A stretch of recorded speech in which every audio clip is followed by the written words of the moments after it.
Yes, sir. They just grow up so fast, don't they? Not fast enough. Gregory will now be talking a year from now. Look back on my this. Declan, you man. I imagine that it'll get to the point where they will want me to shut up. So, anyway, look at you.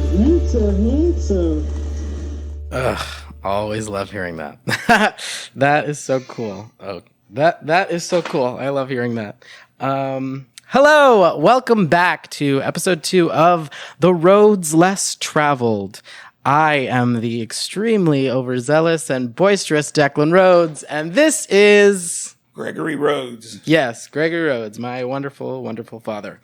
I love listening to that intro just because I don't know if you remember the night I came over and recorded some of the clips from old home videos, but it was just cool going through those and actually got me really emotional looking at young videos of myself and Aiden, McKenna, and you guys. It's super fun. So with today's episode, we kind of want to take a break from necessarily talking strictly about Gregory's life and kind of talk about some of the bigger issues that are going on around America and the world today.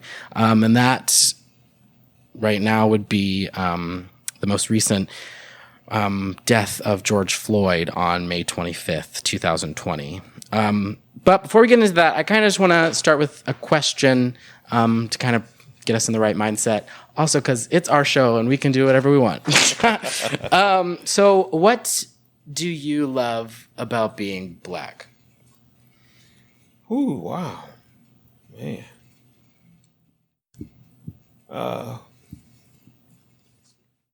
What do I love about being black? I think it would have to be the curiosity from others. Yeah. That might sound, what's the word when you're just all about yourself, but Like self-indulgent? yeah, that or whatever. But the curiosity from others. Yeah. Is what I like about being black. Yeah. No, I understand that. It's the wanting to educate others and to make them aware of struggles you've faced. And yeah, especially I think, growing up in Ozark, Missouri, it's not the most diverse place in the world. Right. So being surrounded by a lot of white people, they don't necessarily see a lot of black people. So it can be good to just, be that information source. Right. Yeah. Kind of piggybacking off that, I think, obviously me being mixed, something I love about being mixed is already, it's in the name, but just being mixed. I think it's cool to be able to have two different parents from two different kind of walks of life and nationalities, and to just be the amalgamation of those two and to take things from both sides, obviously. Yeah. But yeah, that's what I love. So our first question that I want to ask you, and it may take you a second to think of, but do you remember one of the first times you felt like the color of your skin might be a hindrance to you in America? Oh.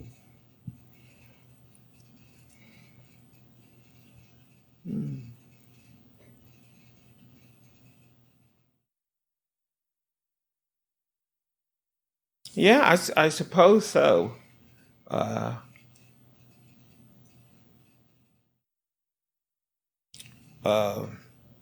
first time. Or just one off the top of your head. Right.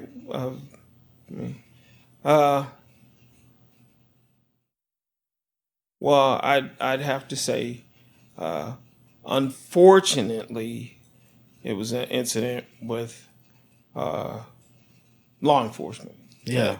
That I realized that, whoa, that I wasn't in this happy-go-lucky world that I had thought it was. Yeah. Yeah. Do you remember what that situation was? Yeah. I was driving, and I was coming up on a stop sign, and I stopped.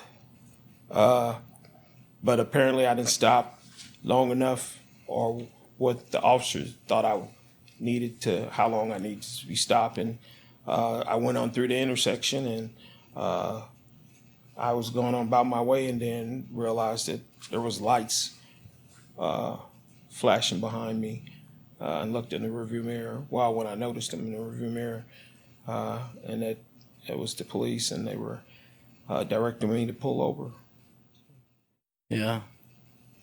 Do you remember how old you were when that encounter was? I was 18 or 19. Yeah. Yeah. Did you get a ticket? Yeah. Yeah. Failure to stop at a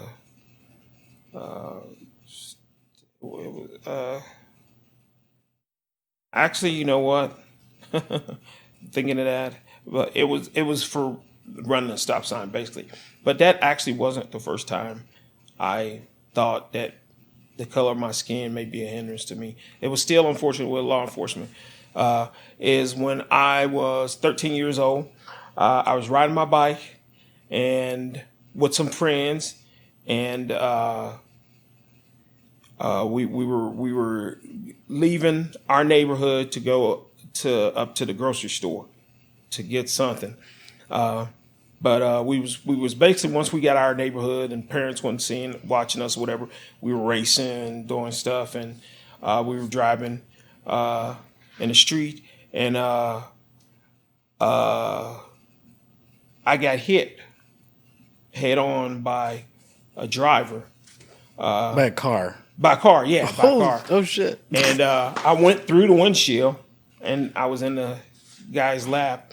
And anyway, the guy was drinking and driving. But the police officer, once I got out and stuff, he asked me to see my license or state ID. I gave it to him, and he said, "Okay, I'll be right back." And he eventually came back and he go, "Where were you headed? What were you guys doing?" And I was just like, "We just had left home and we were headed up to National Grocery Store to get something." And he handed me my ID back, and he handed me a ticket. And I was like, "What's this?" He says, "A ticket for riding a bike without a bike license." A bike license? A bike license, yeah. Hold on. Oh, yeah. Sorry, we have to back up. There is so much happening right. Hold on. Okay. So first, you went through this guy's windshield? Yeah. Went through his windshield. Hold on. Pause. Did you have hair at this point? Huh? Did you have hair at this point? Yeah. Thank God. Yeah. I was worried about your head. I cannot imagine how fast he must have been going for you to go through his windshield. Yeah. Did you get like a concussion or anything? No, actually, that one I didn't get a concussion because that was that my first? It was either my first or my second time getting hit by a drunk driver. What? Oh my God! What? Yeah. Yeah, the other one put me in the hospital. And this was when you were 13? When I was 13. And there was a time before this? It was, or either after it. Yeah. But the year after, but it's, I'm trying to think, was this the first one or the second one? Oh my God. I think this was the second time, maybe. Oh my God. First time was, I got hit by a drunk driver. I was knocked unconscious, and police and EMS, everybody came and took me to Children's Hospital there in St. Louis. Please tell me you didn't get a ticket for that one. No. Thank God. No. But this one, yeah, I got the ticket for riding a bike without a bike license. What? And had to go to court. Hey, what? You had to go to court? Yeah, I had to go to court. Yeah, and pay the ticket and plead guilty or not guilty. And it was so funny because even at court, and this was like in the summer, I got the ticket like in June. My court date was in November. So your grandmother, my mother, had to take me to court, and I was worried about it the whole time. And anyway, it was so funny, or not funny, but when we was in traffic court or whatever court there in St. Louis that day in November, and it's everybody who's got traffic offenses. So it was traffic court, I guess, like I said, or whatever. And they read your name. You come up and you stand next to the city attorney or whatever, and then the prosecutor was at the other table. But anyway, they read your name, and it's like John Doe running a red light. Yeah. Or Jane Doe running 6 red lights, whatever it was. Yeah. And then anyway, so they get up there, Gregory Rhodes riding a bike without a bike license. And the judge was like, "Are you kidding me? Are you serious? An officer gave you a ticket for riding a bike without a bike license?" I was like, "Yes, sir, Your Honor." And he was like, he dismissed it. The prosecutor wasn't going to prosecute. And Yeah. but just the interaction and then giving him the license, I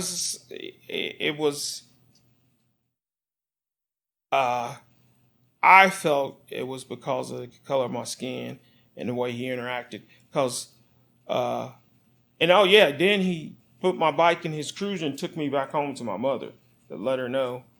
Put me in handcuffs in the back of the Oh my God. back of the car. And I don't believe the driver who was drinking got a ticket.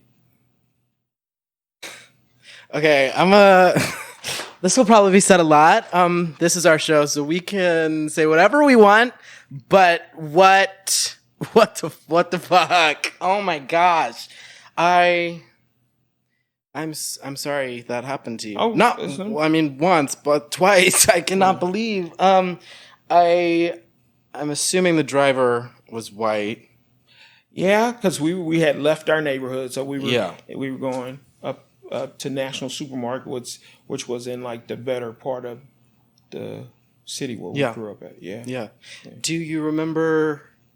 I'm glad the judge was on your side and did not understand what kind of BS was going on. Yeah. Do you remember if the judge was white or black? Judge was white. The judge was white? Yeah. Oh, yeah. That is insane. That's insane to me. I'm glad you're okay now. That obviously, happened. And at the time, like I said, I didn't think about it like that. Yeah.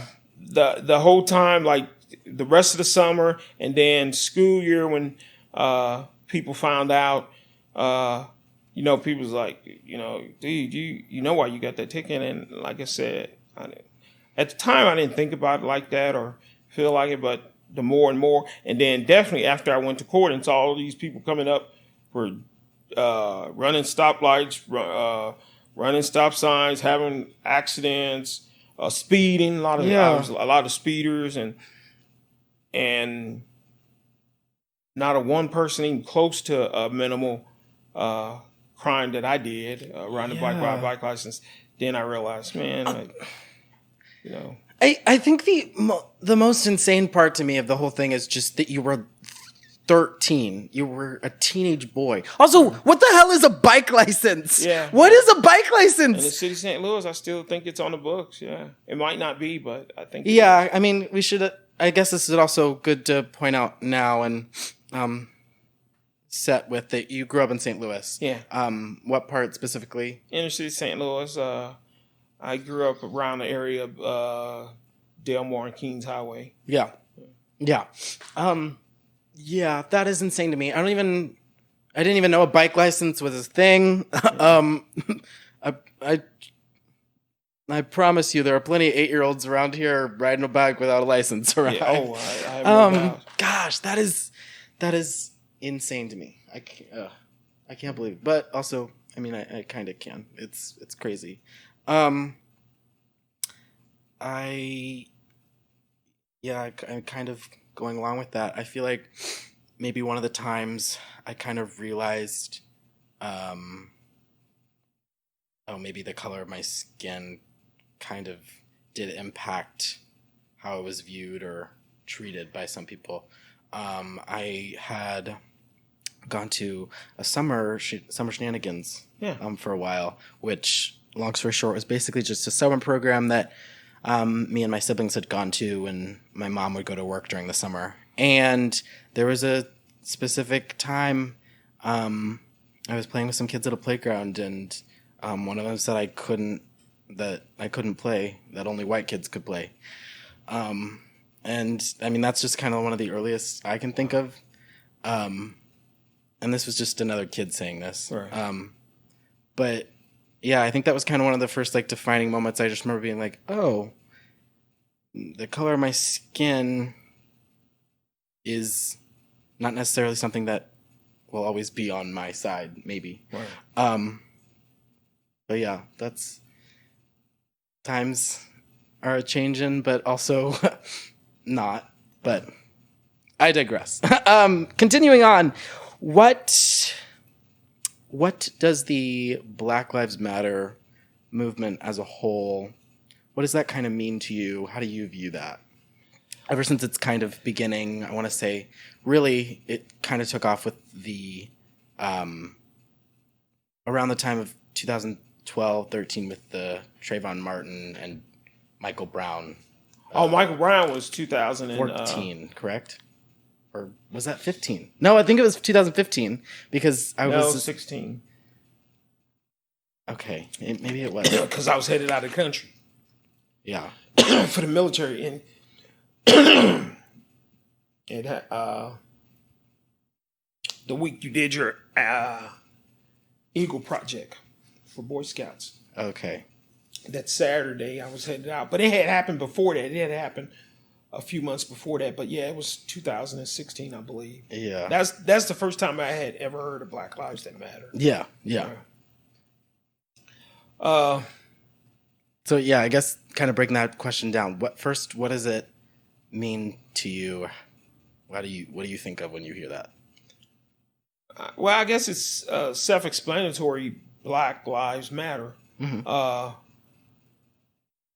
And I get that. I guess I just never saw that, with the exception of those incidents. I guess I never saw that there was a need for a specific Black Lives Matter group or whatever. Movement, yeah. Yeah, movement. Yeah. Has there been racism? Yeah, there has been. Yeah. In some instances, there's been blatant, but I just never realized or saw that there was a need or a problem that it had to be told or broadcasted that, hey, Black Lives Matter. Yeah. Does that make sense? Yes. Yeah, definitely. I mean, and I think just like knowing you, obviously as my father, I guess I could kind of retrospectively see that. I think kind of how I look at it, kind of growing up like in high school with it and now in college with it, that there's so much that we don't necessarily see, even in today's technological day and age, that I think it is such an important thing to exist. And I mean, I've talked about this before and talked about obviously like, the civil rights movements happening in the 60s. Right. And they obviously, that being a whole thing, and that black people having, the black power fist right. to use for support and to show support for that movement, and the Black Panther Party as well. Right, yeah. But yeah, it's kind of almost surreal and a very historical moment just to be a part of this time period, for sure. Especially in the in the midst of like having Black Lives Matter and the Me Too movement and all these other movements, kind of, for personally, I think, like trying to hold people accountable. All right. Yeah.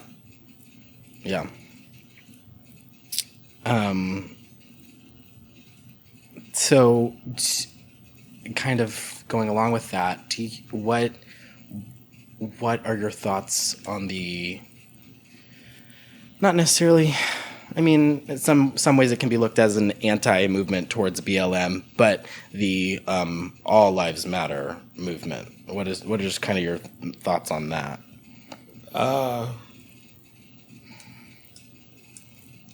Now, my thoughts on that is that's where we should be at as a society, I guess, that all lives matter. Yeah. Because all lives do matter. Yeah. Yeah. So yeah, I think that's where we should be at. Yeah. There's a need for certain things at a certain time. Yeah. Like you mentioned, the 60s. And that's when the 60s produced civil rights. Yeah. And there was a need for that. Yeah. You said Trayvon Martin. I'm familiar with that. And Michael Brown, I first saw them or heard of them during the Michael Brown uprising or whatever. Yeah. Was a need for Black Lives Matter. But I hope we can get to the point in life when we say all lives matter. Because again, if you're saying Black Lives Matter, you're just identifying one group or one race. Yeah. When actually all lives matter. Yeah. Yeah. But this time in our history, Black Lives Matter, a need for it. So be it. Yeah. Yeah. I think, yes, I agree with you that obviously every human being, I would hope, can agree that, yes, every human life on planet Earth matters. We can all agree with that. I think some reasons people might be apprehensive towards the All Lives Matter movement at first, and necessarily is because a lot of times those people tend to use that in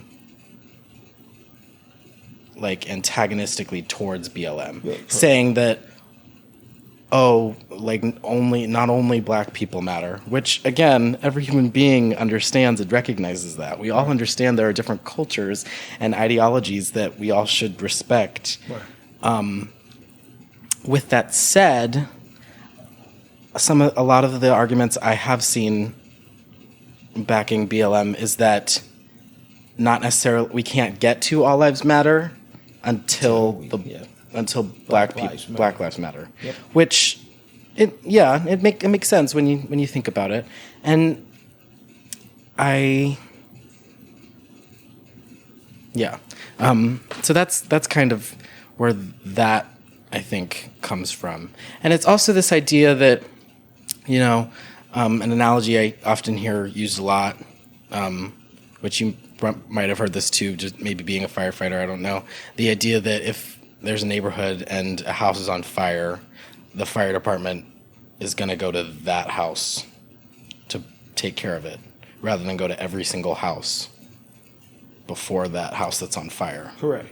We're going to put out that fire first before we, check on the other houses that are doing virtually fine. Not saying there's not problems. Again, there are. This is not trying to generalize things. Right. But yeah, I think that's a kind of going back. I had mentioned the George Floyd incident that occurred on May 25th, 2020, which, first of all, is insane to think about that was on May 25th. It's already June 18th, and gosh, so much is happening with protests and everything.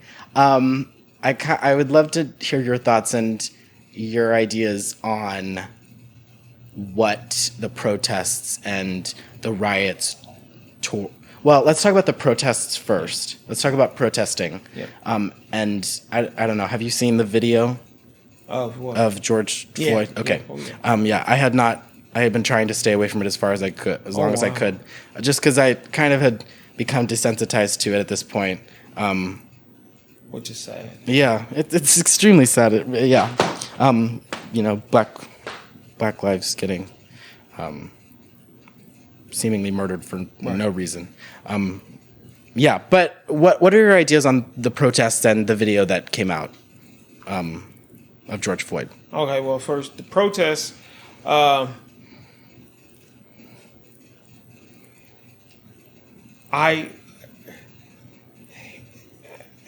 hate that. I wish we could find another name for it, because protesting seems so like it's a bad word or a bad thing. Yeah. And it's not. They're demonstrators maybe. Yeah. But I don't have a problem with the protesters, because they are protesting injustice. Now, with that said,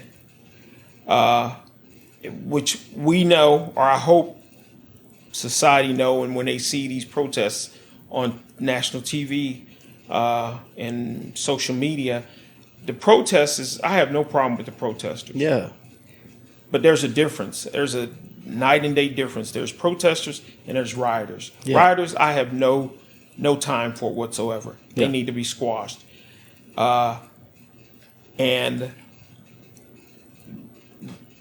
I believe that the protesters are not part of the rioters. Yeah. Which is sad. Yes. Unfortunately, the protesters need to address that, though. I know they're trying to go by protesting this injustice and all injustices of black people and minorities. And I'm for that, and I believe that, and I support that.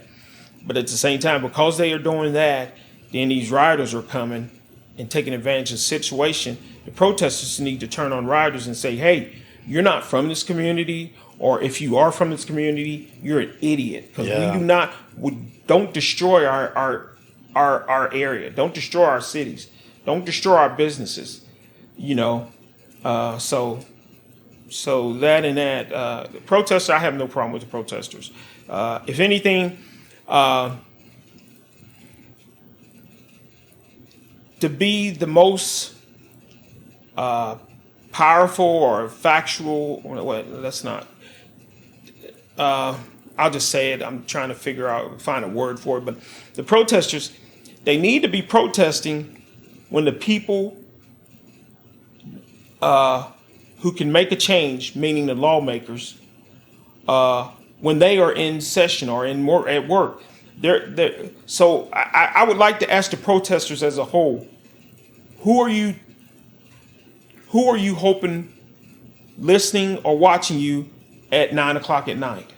Mm-hmm. Does that make sense? Yeah. When the heavy and the main part of the protest should happen during the day between 7 a.m. and 6 p.m. or 8 to 6 or whatever, when these people are in offices. Yeah. In our office, and they are forced to see them as they're coming into work, or as they're going to lunch, or as they're leaving. That's when you need to see that, and that's who need to see it. Though at those times, anywhere from 6 p.m. on to midnight and 2 a.m. 3 a.m. To me, I don't see a need for protesting, because the people who you need to be reaching is not in their offices, not at their work, not coming and going. They're in their home, and chances are they probably are not watching the TV. Maybe some of them are, yes, but the main bill. So that's if I have any problems with the protesters, that's my biggest thing, and that's that I don't see a need for the protesters after 6, 7 p.m. Yeah. That's just me. Somebody might say, well, that's when they get off from work and they want to show that they support and they don't believe in racial injustice and stuff, which I get, but still, you need to be hitting hard to people who can make the changes. When do those people exist, or when are they around? During normal business hours. Yeah. Does that make sense? Yeah. So, Yeah. for us, the video of George Floyd,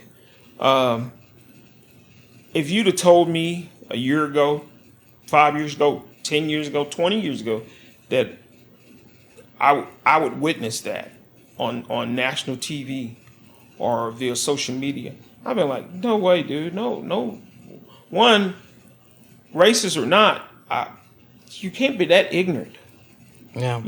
Now in the 60s they did it because, again, we didn't have any rights. We didn't. You know, we were less than human to some people. Yeah. And so doing that, it was no big deal. But in 2020, you're going to put your knee on a man's neck, and he's telling you, I can't breathe. You already have him handcuffed. Yeah. You have him outnumbered 4-1. There's 4 of you guys, 1 of him. So, but he's handcuffed too. So he's no threat at that point. And you're going to keep your knee on his neck and he's telling you you can't breathe. I couldn't believe it. Yeah. Couldn't believe it. Yeah. It is a very hard video to watch, and I think anyone that's listening, if you've seen it, you would agree, and if you haven't, I at this point wouldn't suggest you watch it. I mean, it is what it is. I think going back a little bit, I kind of like how you talked about maybe the word protest or protesters kind of getting a negative stigma, because I was thinking about it, honestly, the couple that I've been to downtown with the marches and stuff. Yeah. Growing up in school, we always heard about like protests, and I want to say protests and like riots were like always linked together. Right, exactly, yes. Learning about, the civil rights movement and obviously like the Vietnam War and all that, like those protests going on. Right. Because it's just it's so interesting just to think of, being taught and kind of having like a negative view of that, but then taking part in a peaceful demonstration, right, like you had said.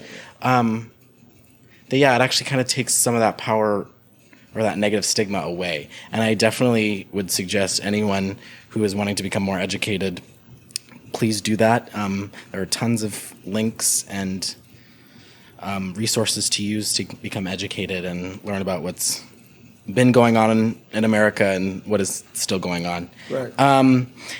I think the only thing I'll say to maybe why protesters aren't always doing it between those day hours is, and I mean, this kind of goes in with the riots. People are rioting, and a lot of people are, like you said, coming from like out of state to do that specifically, right, literally just to do that, just to get free shit out of Target or whatever. Right. Yeah. And that is sadly more of a hindrance to what people are trying to ultimately get done. Absolutely. With that said, I feel like I do understand some people's anger that if they feel like they have peacefully done everything they can, gone, talked and called their governors and everything, and time again they just keep seeing the same thing. Personally, not that I'm excusing useless violence or condone it, but a part of me understands it, and part of me gets that they've tried A, B, C, and maybe D is just the next step for them. But that's kind of, my little 2 cents on that. And I think another sad thing is, I've been seeing lots of videos that said, the riots and the looting, it's going to happen. And unfortunately, you can't always stop that.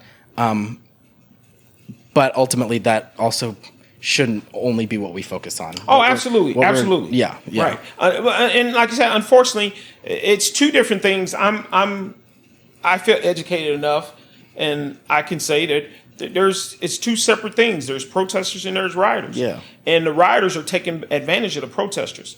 Again, if in a perfect world, it's my way, I guess, that leader in me, that officer in me, says, if you don't have the protesters from 7 p.m. on till 6 a.m. the next morning, you don't have the protesters, then the rioters are strictly rioters and the cops can deal with them. Yeah. But chances are, if there's no protesters, which are hiding the rioters ain't going to do anything. Yeah. So if the protesters stop at 6 p.m., it's nothing going to happen, because the rioters they're not going to go breaking stores and stuff in. Yeah. So that side of me, I feels that what needs to happen. Yeah. But again, what you said, and you said very eloquently, when we have done peacefully, when we have done this, when we have asked our lawmakers, look into police brutality, look into this, whatever it is. Look into the injustices that are happening in the black community, in the African, in the Latino community, and whatever it is. Yeah. And we have done what we're supposed to do, what everybody tells us to do, and nothing's getting changed. You know, it's getting worse. Yeah. And by the fact of a white officer got his knee on a black man's neck and the black man is saying, I can't breathe, it's getting worse. Yeah. And people are saying, the hell with it. Now it's time to show them. Yeah. And so, unfortunately, like you said, you're not saying condoning or making an excuse for it.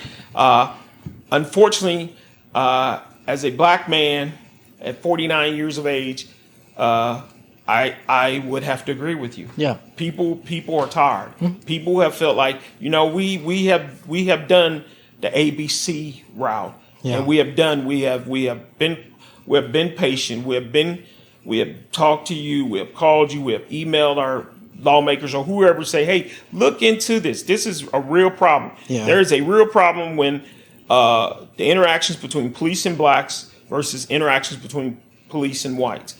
Okay, we have done what we're supposed to do. Nobody have listened, and now a white officer has basically executed a black man on national TV. So now you motherfuckers gonna hear us. Yeah. That's what I feel like. Yeah. So, and I can understand that. Yeah. Not condoning the rioters. Yes. But I can totally understand, like you said, I can understand why some even protesters are not peaceful. Yeah. I can understand. Yeah. Definitely. Don't condone it, but I can understand. Yeah.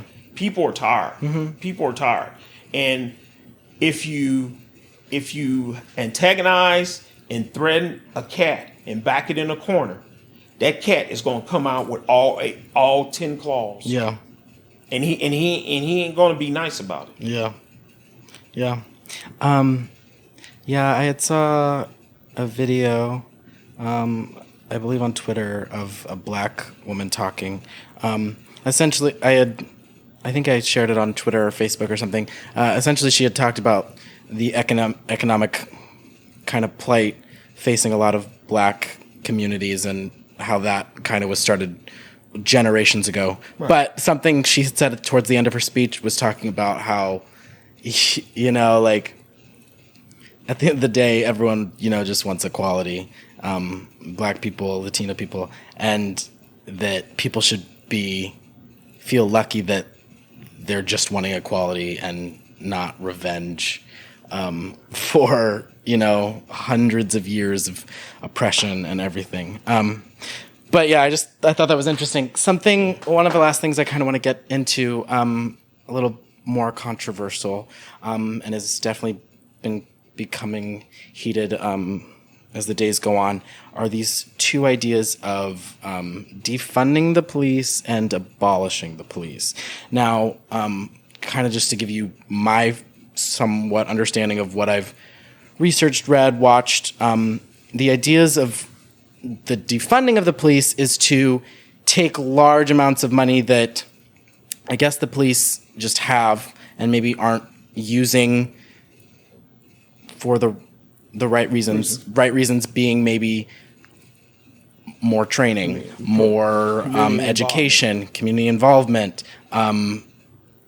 stricter rules or whatever. And then abolishing completely would be to this idea of getting rid of the police completely and filling those positions with people that are qualified for that, if that makes sense. So like more social workers handled to deal with high stress situations or domestic violence or racial inequalities that they have been trained and given like years of their life to learn about and dilute. So what are some of your thoughts on those ideas? Okay. Well, I'm just going to clump both of them together right now. Yeah. Defunding the police and abolishing the police.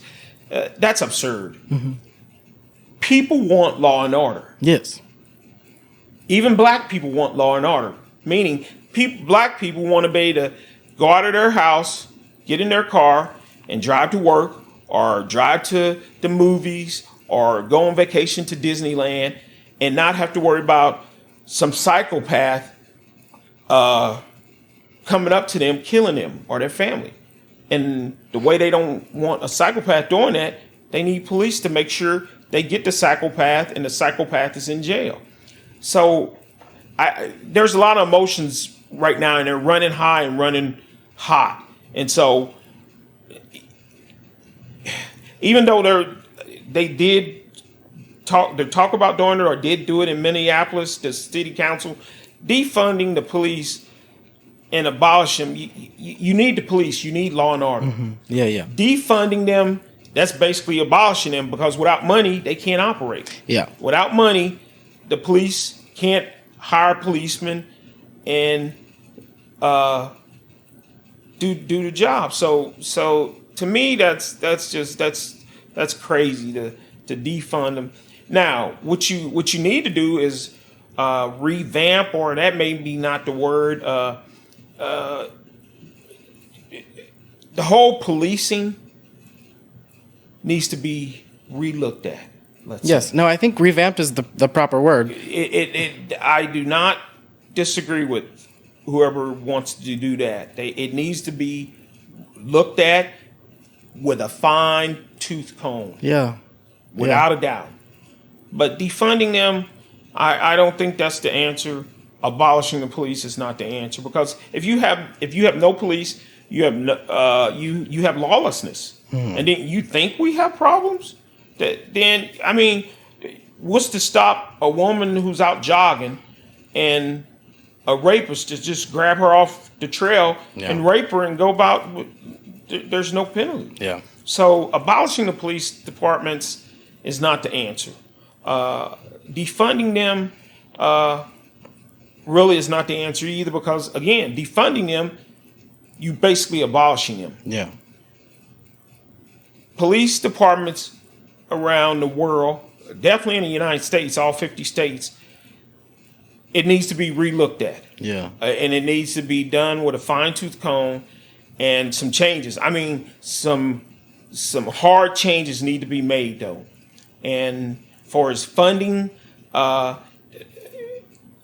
we need to hire more social workers so the police aren't doing social work experience. Yeah. I get that. Yeah, I'm for that again too. But totally abolishing the police department, I think, is outrageous. That can't happen, and I hope it doesn't happen. Believe it or not, as a black man, I hope it doesn't happen, because again, I'm at risk now. My family is at risk with no policemen. Yeah.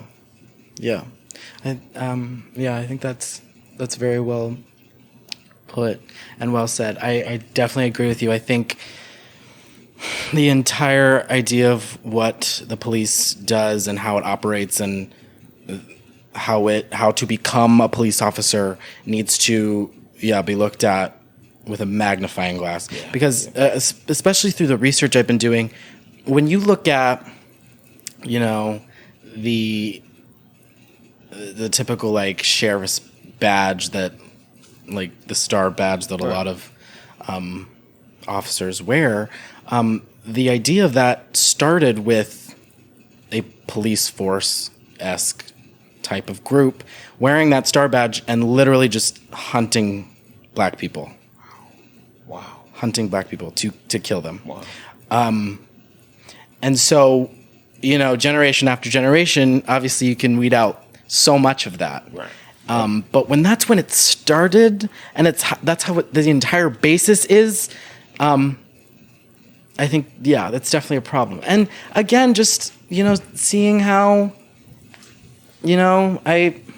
as much American pride as I can have, other countries, as far as law enforcement are, you can just look at the numbers and they're doing better with how long it takes to become, with almost like, I want to say like lots of countries are a minimum, if not a minimum of like 3 to 4 years, to be able to have a gun and a badge,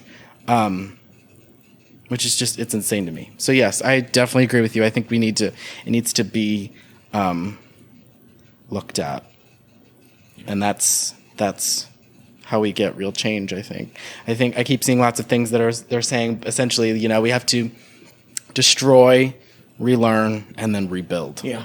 And obviously by destroying it just is, tearing it down, seeing what we can make out of the rubble. But yeah, I think that is all on that topic for today. Thank you so much for answering those questions, no some of those tougher stuff, and definitely, sharing your own experience as a black man, and hope we can only just further dive into that and what it was like for you. Ending on a good note, I'll start this time. I'm excited after we record this to go antique shopping with McKenna and hopefully Aiden. I'm going to take him to an antique shop. Good deal. Try to find some decorations for this house I'm moving into. Maybe my room too. But yeah. Cool. What about you? Well, looking forward to helping you move tomorrow, and continuing to work on those cornhole game boxes with McKenna. Yes. So I like doing stuff like that. So yeah. Awesome. Okay. yeah. Awesome. Great. Well, thank you so much if you stayed till the end. We hope you come back. Find us on Instagram, Facebook, all the socials. We will be there at The Rhodes Less Traveled with 1 L, not 2. We're from America, not the UK. Love it. And all I just want to say is thank you for journeying along with us on The Rhodes Less Traveled. Bye, guys.